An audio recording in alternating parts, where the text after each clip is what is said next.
I'm looking forward to this one. So Elise Labuschagne, who's our Stripe account executive, is going to come up. Elise, come up. You want to welcome Elise to the stage.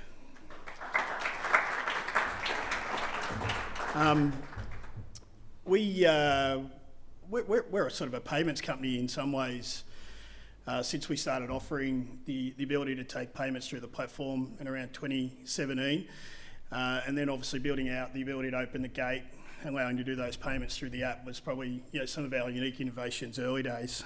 Our payments journey started with another startup, to be honest, another company that was created here in Melbourne, and then we started to grow into probably a little bit bigger and a little bit quicker than what they were, and we were starting to grow internationally, and they didn't offer it. So we went out to the market to look for a payments provider that could help us in that, and we found Stripe. And to be fair, commercially, it probably wasn't my first choice because Stripe are probably charging a little bit higher because they've got a better platform. And it really come down to Will and the developers keep saying to us, you're losing money in the way we've got to develop with these other solutions, and you're losing money trying to teach, and then you're losing money trying to fix things that weren't working, type stuff. And we've made a decision to move to Stripe fully and wholly for our customers moving forward. And Elise has been really instrumental in that, and I'm really keen to hear about some of the new and future things happening in payments. Thanks, Boston. Cheers. All right, I'm not quite as tall as Carl, so I'm going to stand up on the stage. All right, let's get started. So really, is there a microphone around that I could maybe? I might grab that.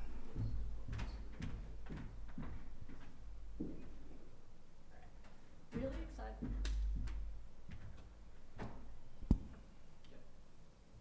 Can you hear me? Can you hear me now? Yes, perfect. All right, really excited to talk about the future of payments with you all. I know that I'm standing between you and lunch, so I'll make it as exciting as possible. Personally, I think payments is a very exciting topic. So before we get stuck into all aspects of payments and how we think about this at Stripe, I want to start by talking about the macro trends that we've observed in the environment. So we know that the internet economy has evolved a lot, particularly in the last couple of years. And as with all types of change, this presents a huge opportunity. So COVID has really accelerated a lot of change, particularly in the adoption of online commerce. In those 2 years, a lot of change was condensed into a very short period of time as businesses needed to divert to online operations. We've seen entirely new concepts emerge through COVID, like reglobalization, where businesses had to think about their trading partners to be more robust against the geopolitical and economic shocks. There's also a lot more focus on climate and sustainability, including carbon removal technologies. And finally, this wouldn't be a presentation on innovation in 2023 if I didn't talk about the proliferation of large language models and generative AI. And at Stripe, we're just as excited about the opportunities that AI presents for innovation. Now, one common theme with all of this change is that it is accelerating. We hear from our customers that no matter what industry you're in, your business is under pressure from major economic change. That could be some trends that we've been seeing emerge for a while. So everything is direct to consumer now, from mattresses to cars. You can get a subscription for almost anything from toilet paper through to how you consume your music. Now, some of these trends are not new and they have been emerging over time, but the consistent theme is the pace at which this is happening. And one of the problems that we see consistently is that as businesses try and evolve and adapt to these changes, they do this in a way where they continually add point solutions. And then a company ends up getting something like this, a really disparate tech stack. And we find that in every category, the winners can stay focused on their core differentiation. focusing on customers like the story that we heard just before, and being able to actually work through those solutions. Focusing on the core part of their business and what's going to set them ahead of competitors. But when companies try and sustain speed by building point solutions, as they continue to grow, all of these various tools eventually start holding them back. And when it comes to financial infrastructure, the various systems and tools that you use to move money through your business, having this piecemeal approach will end up slowing you down instead of helping you move faster. That's because something as fundamental as your underlying business model shouldn't be fragmented across a dozen different systems, which require endless maintenance, cross-integration, and that approach will eventually, bog you down as you're trying to innovate in this sort of undifferentiated heavy lifting rather than focusing on your differentiators. And ultimately that gets in the way of businesses being able to pivot quickly in a rapidly changing economic environment.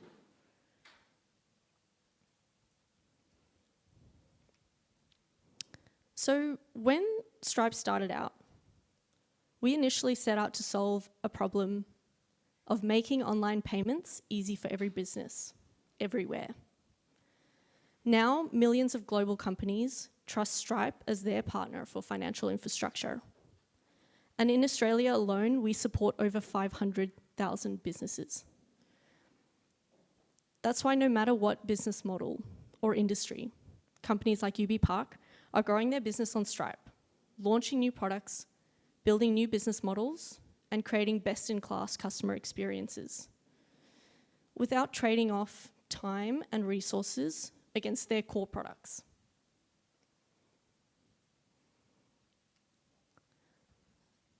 So when we look at Stripe's financial infrastructure, this is what we mean when we're talking about the Stripe platform. We really group our products into three core categories: global payments, embedded payments and finance, which is essentially Connect, revenue and finance automation, so billing and subscriptions. And this is all underpinned by our platform, which I'll talk about in a bit more detail soon. Now, payments at a glance is just about accepting or sending money. When you look deeper, it's actually a really interesting problem. And it's all about allowing businesses to access, model, orchestrate complex commercial systems. Whether that's global card networks, regional debit networks, wallets, bank specs, etc. All these different payment methods. The list goes on. So it's already complex, but then this is also within the context of a regulated and risk-bearing industry. So this problem space is complicated and always changing, and that's what keeps it interesting. And that's why Stripe exists. So I want to break down each of these three items a little bit more. When we talk about global payments, what we mean is that we are focusing on ubiquity, interoperability, and performance, offering over 40 global payment methods, fraud management, and expanded availability of features like link and upgrades to our in-person payments options like Terminal. We think about this as meeting people where they are at and letting them pay how they would like to pay. Now, with embedded payments and finance, we have untangled the complexities of platform management. We've built an end-to-end payment solution for complex fund flows. That's through our Connect product, where we allow multi-party platforms to start, scale, and grow their business over time. And this has been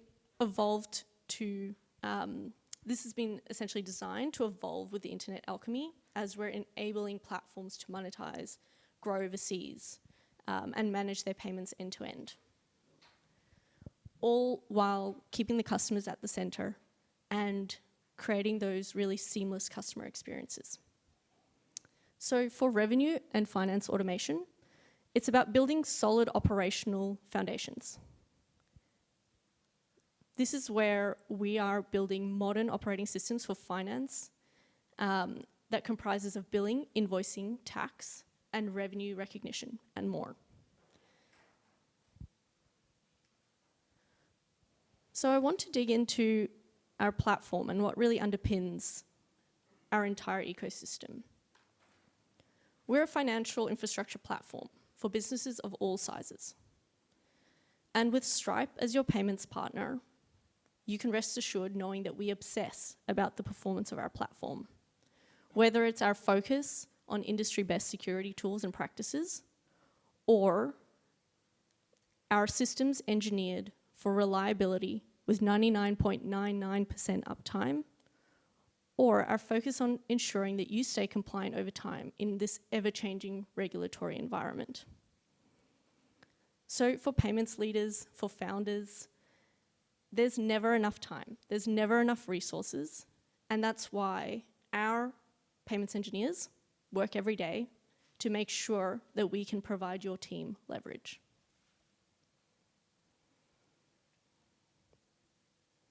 So today, we're going to go a little bit deeper on payments and thinking about how Stripe is building for the future of payments.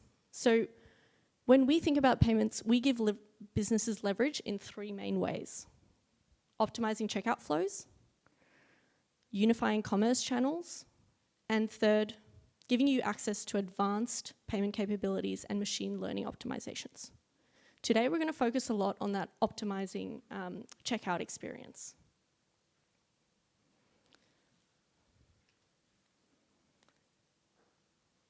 I wanted to share a bit of what we're seeing in terms of the future of payments in Australia. Recently, we partnered with the University of Sydney Business School, and we surveyed over 1,000 businesses in a new study that examines how digital payments are impacting businesses in Australia and how they're navigating the future. So based on the latest economic outlook from the RBA, economic growth is expected to be weak in the period ahead. Now, against that macroeconomic context, what is interesting is that this survey showed that 46% of businesses are planning to invest in new forms of digital payment technologies in the next 12 months. We know that this is important because in a previous study that we did, we saw that with online checkouts, 80% of customers will abandon their cart or will abandon that checkout experience if their preferred payment method's not offered or if it's too challenging. So seeing this kind of thinking is really a step in the right direction for Australian businesses. Now, when we dig into this a little bit further, we see that Australian businesses attributed a wide range of benefits to their adoption of new payment technologies. 60% of businesses reported that digital payments have improved their company's competitiveness. Of those who have invested in new payment technologies, 84% reported improved revenue growth through the use of digital payment technologies. While 74% observed it was easier to expand into new markets as a result of embracing a new payment technology.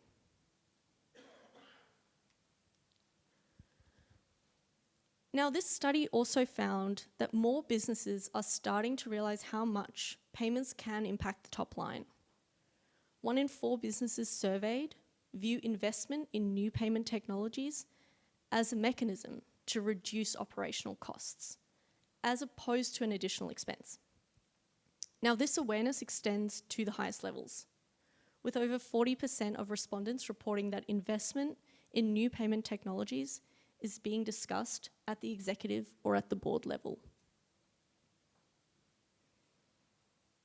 So, despite all of these, advantages of digital payments that are being cited, Australian businesses continue to grapple with fraud and scams.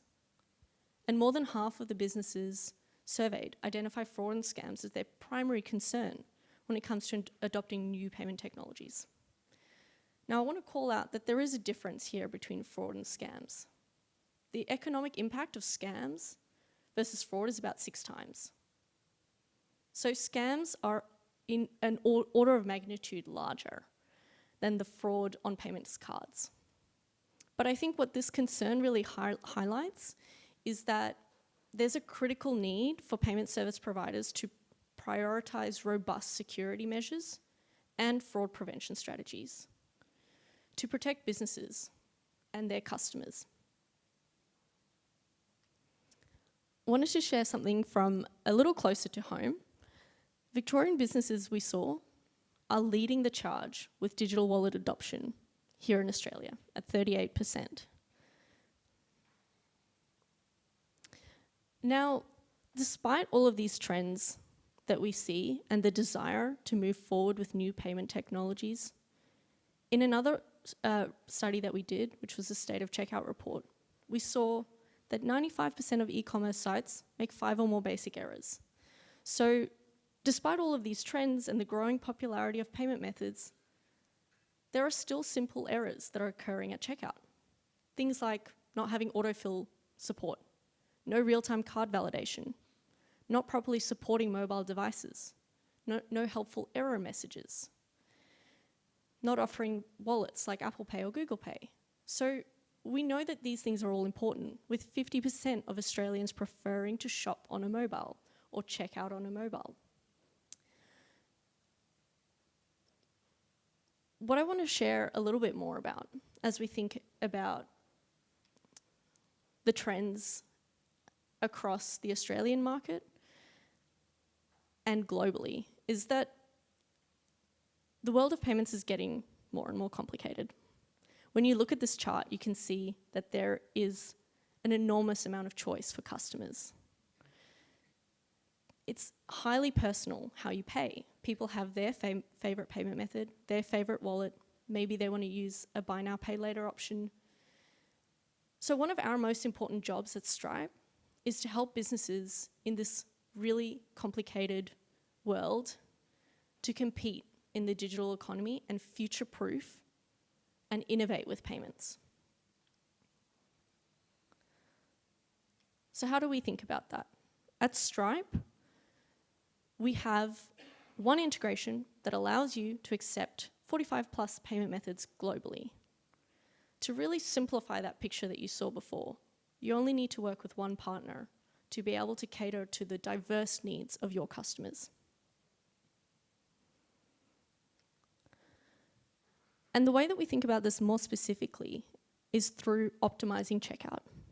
We've built an optimized checkout to remove all of the common errors that we see at checkout and to remove the potential risks of a payment failing or a customer abandoning that transaction to create a truly delightful checkout experience.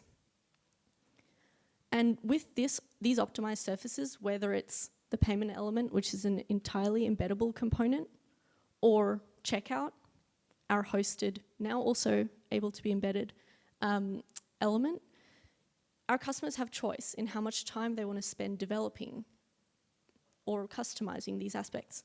But ultimately, the user interface will adapt automatically, collecting everything that a business needs for each supported payment method. And then finally, as we think about how to streamline that entire experience and make the customer feel, I guess, at home when they check out because their details were remembered, we've launched Link, which is a one-click checkout option to allow your customers to check out in one click securely on their devices. This greatly reduces the time to check out. I want to talk about Link a little bit more. Before I do that, you might have noticed this 10.5% stat down the bottom. So let me dig into that a little bit more. We did a study at Stripe where we had 500,000 businesses that we put through this study.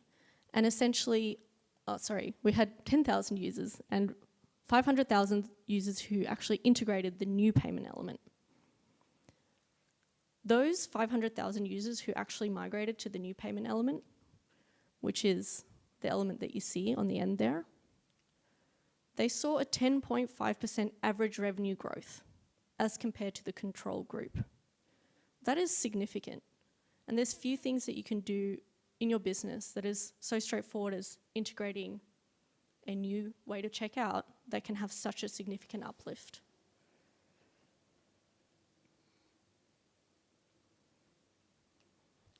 So now I want to talk a little bit more about Link. The reason that Link is something we're excited by is in order to reduce any of the friction at checkout, Link allows customers to check out in that one click once they've saved their details. Link is a networked payment method. Anywhere that your customer has already entered their details where Link is offered, they'll then be able to check out in one click, even if they haven't signed up via Link on your site. So this means that the rapidly growing network of Link allows you to tap into that one-click checkout really quickly. It's also integrated into that checkout flow. It's not a separate experience. And the reason that this is exciting is that we saw from that proliferation of payment methods and the choice that customers have, there's a trend towards making it easy. And even in the demo that we saw earlier, reducing the number of clicks and making that flow as easy as possible for the end customer is the general trend of how people want to interact. And Link fits into that story. Now, we're excited about the future of payments. And at Stripe, we know that we're just getting started. 19% represents the total retail trade that's currently online in Australia. So there is so much further to go when you think about the fact that we've only just scratched the surface. So on that note, I'd like to invite anyone for questions. I'm also going to do a bit of a Q&A with Mostyn because I think it's always great for us to hear directly from our customers what their experience has been. But before we launch in, I'd like to maybe open the floor to any questions from all of you. Have we got any questions for Elise? Maybe we start with us, Elise. Sure. And then we can, I'm sure there'll be some questions. We can do a Q&A like this. Yeah, All right. Go on. So You I'd wanna love sit to down? hear, yeah, happy to. So Mostyn, we've been working together for quite a while. I'd love to hear a little bit more. You mentioned at the start that you surveyed the market and decided to partner with Stripe.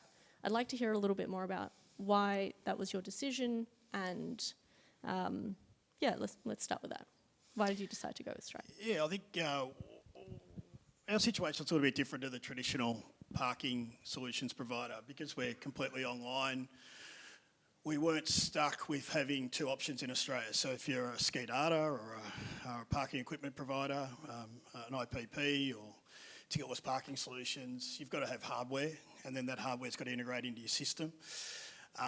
And there was two probably main options in Australia to do that, being Advam and Windcave. So we weren't restricted by that to start with because we weren't using any EMV hardware that needed to be integrated into the parking management system.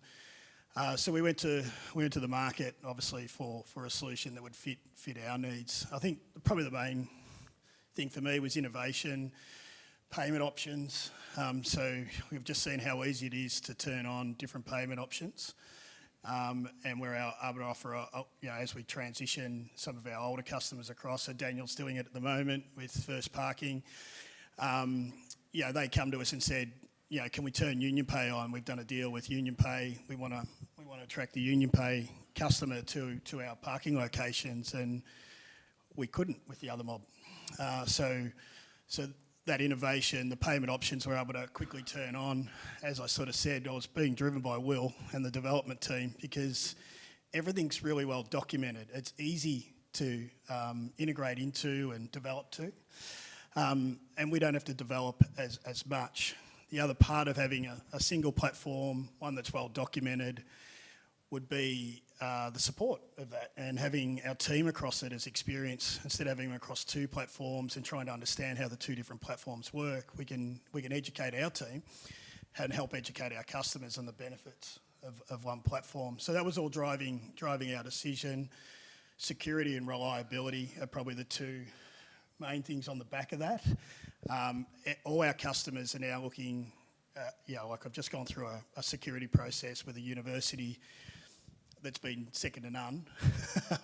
And I don't think we might not have got through that if we went with Stripe, with some of the challenges they had around payments and collecting credit card information the way we do. So they're the main reasons. Okay, thank you.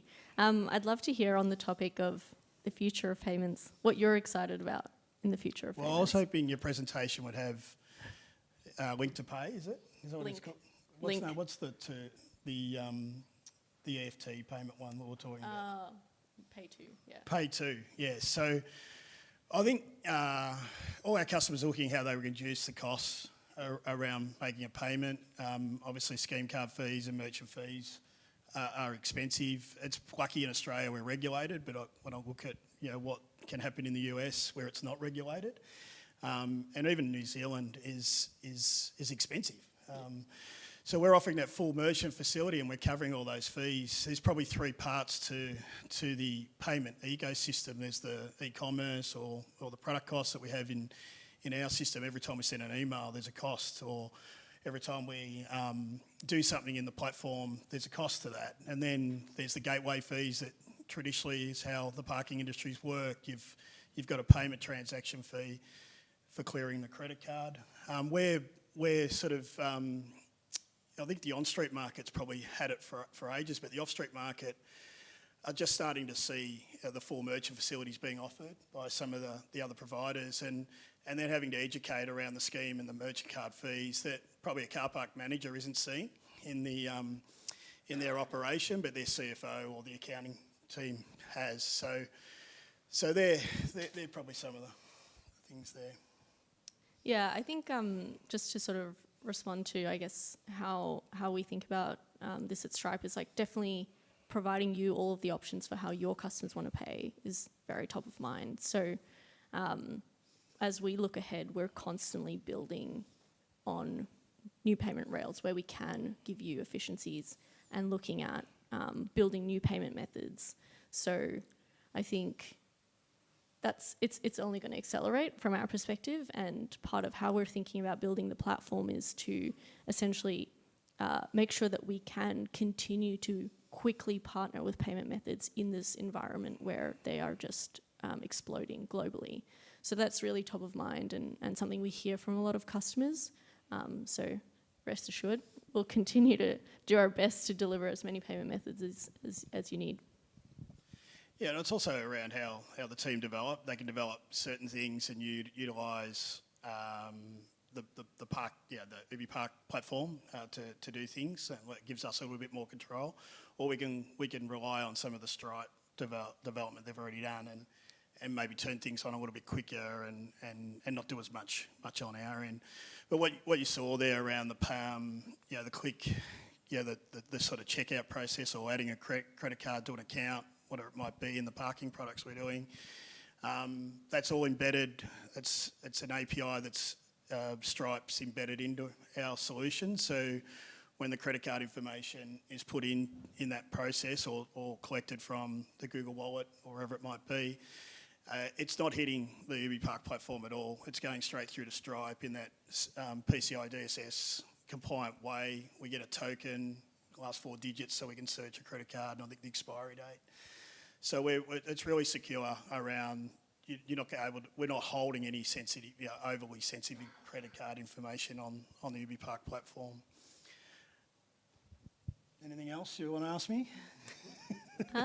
I'm happy to throw to the audience again if there's any other questions. Justin? I remember when that 19% figure was down around 10% about 5 or 7 years ago.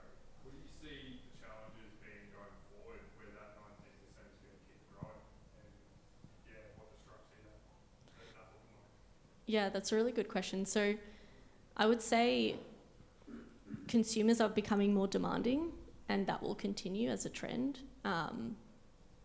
There is more options for how people can pay, and consumers are able to really dictate what they would like to see. So I think from that point of view, we need to be ahead of the curve in being able to keep up with those changing preferences and how discerning consumers are. So that's something that's really top of mind for us, is trying to look ahead at, and sort of based on these trends predict like what we're seeing with buy now pay later. It's still exploding and sort of continuing to be popular. How can we make sure we're partnering with the right providers, or with all payment method providers, or what are the trends around one-click checkout, and what are we seeing with how people sort of abandon a checkout if it takes too long. So we know that on average it can take up to 3 minutes, but most people abandon when it's 30 seconds or longer. So for us, it's about keeping an eye on the trends and keeping an eye on what we know consumers are looking for, and trying to preempt that. And then there's also obviously the business side of things. So we built our Connect product to serve an under-addressed or underserved need in the market. So there was no platform product when we first built Connect. So for us, it's also about listening to our customers and hearing what they need, because we work with startups and big businesses who are pushing the boundaries of what their industry is doing. So we need to be listening to that.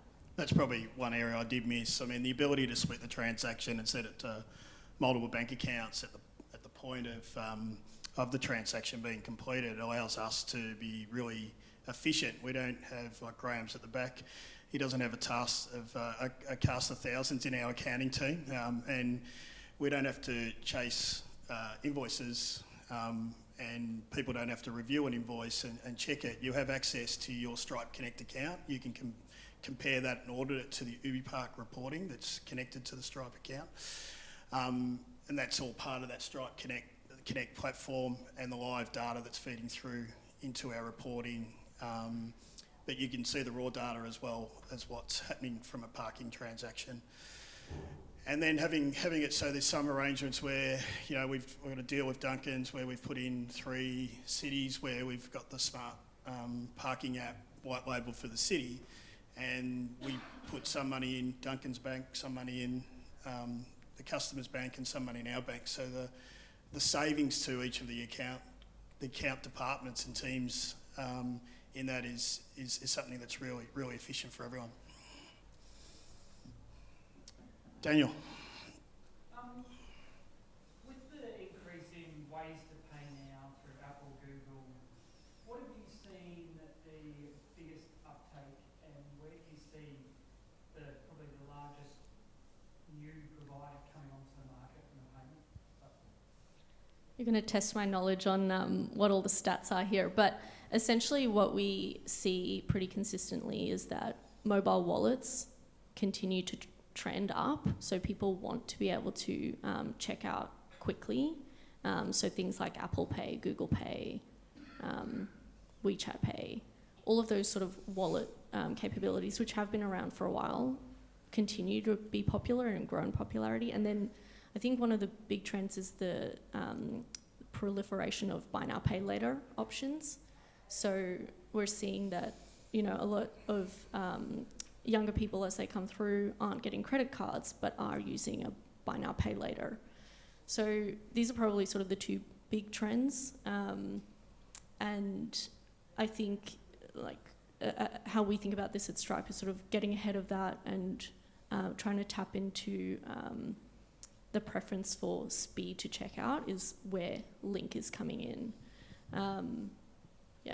I think, by partnering with Stripe, we're going to be at the forefront because they're creating these solutions to make things easier that we can just turn on. So obviously when we transfer all your customers across, Daniel, they've got access to Google and Apple Pay straight away.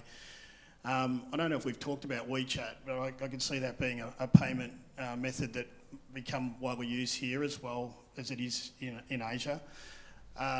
But the 2Pay option, I think, and I did talk to some potential customers about this, has the ability to connect the bank account. So with us linking the credit card to the access, which is something that allows us to automate and suspend access if someone has a failed payment or hasn't paid their monthly account, I mean, I think you do it really well, Daniel, where you've got 48 hours for someone to fix their monthly Parkia account if they've had a failed transaction before you turn their access off. So you've got that ability.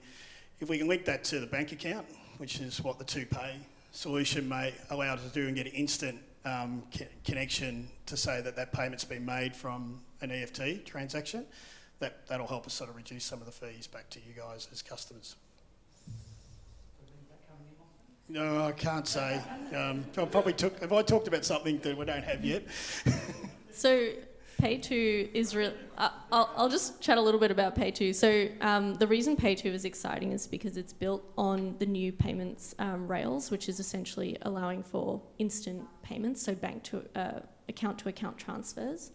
And this is something that, we are, looking at developing and really want to be at the forefront of, because we know it's going to have significant impact for our customers. So that is another trend, I guess, that I should call out, is the growing push from governments on implementing real-time payment technologies. So in Southeast Asia, Pay Now is a payment method that's built on a real-time rail that we partner with. That is something that we're continuing to also make sure that we can be at the forefront of. Yeah, and it won't fix all your problems, Daniel, because it would need someone to actually agree to connect their bank account to their parking account. So the government is still not going to do what you want them to do, and it's built on that MPP, which we've heard about so much in our industry from time to time. Laurie, I think you had a question, yeah? Yeah, I do.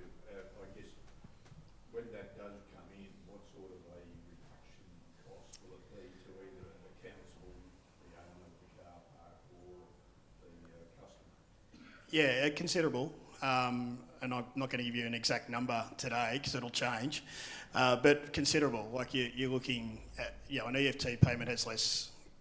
There's still, as we talked about before, you've got that ecosystem. So there's still costs in the product. There's still costs in using the Stripe platform and all the innovation and technology they've built in that for us to be able to use it. But it doesn't have the scheme card or the merchant fees attached to it. So you've got some of those reductions. Yeah, and I guess the way we think about this at Stripe is always to think about what additional leverage we're providing businesses. So there is going to be instant feedback on that payment method. Right now with BEX, it can take up to 4 days to know if that transaction has been successful. So it's really about what efficiencies we can offer businesses by offering these payment methods as well. Yeah, and that's what doesn't work with a pay-as-you-use transaction now. Like, you can send an invoice and pay the invoice, but we're not seeing that in the bank account for 3 to 4 days. If I can see that instantly in the platform and the platform can recognise it, we can make it work like a credit card transaction. Yeah. Where it's happening in the, the other parts of the world, banks make their profit on clipping everybody little bits and pieces. Will they stick their nose in there and try and clip EFT payments? Probably can't go so deep on this because I think it will really depend on how it's implemented and different. So for example, you would need to work with a partner that's providing MPP. It would also depend on that partner, yeah. Yeah, it's not going to eliminate costs altogether, and I'm sure the banks will find a way, Laurie, as they do. I think the good thing in Australia, where it's regulated here, I think other parts of the world you'll see maybe a more of a move to charge customers for that. Stu? Ross, when you're talking about the regulation, and obviously from a consumer's point of view or a merchant's point of view, there's a lot of questions around surcharging, and we are regulated in relation to it, but what lobbying or what's being done from a merchant's point of view to try and bring, like the ACCC, up to what's actually currently happening? And what I mean by that is if you're a cafe and you're going credit card only, you can't say there's a 2.5% surcharge on those processing fees because that's breaching the ACCC. Depends how you do it, Stuart. I saw this work really well in the States. So they call it convenience fee, not a surcharge. And you've got real costs. Obviously, we're charging you real costs to clear those things. But again, it's not just the credit card fees that we're charging you. We're charging you for the product and everything else inside that. So we've got customers passing that on in a surcharge feature as a convenience fee, and there's no issues legally around that. And that's an option for you guys. Like I think clearing cash is more expensive than clearing the credit card. So you've never slapped a surcharge on clearing the cash out of the machines for people paying by cash, but there's more risk in clearing that cash. There's the costs, obviously, of clearing those cashes out of the machine. So you've got to weigh up what you want to do from. But we've got one customer in Auckland that passed on a 6% increase for the fees directly to the customer. I think we're Any other questions before we finish up, or everyone wants something to eat? No, everyone thank Elise for another infringement. 1 second, Elise.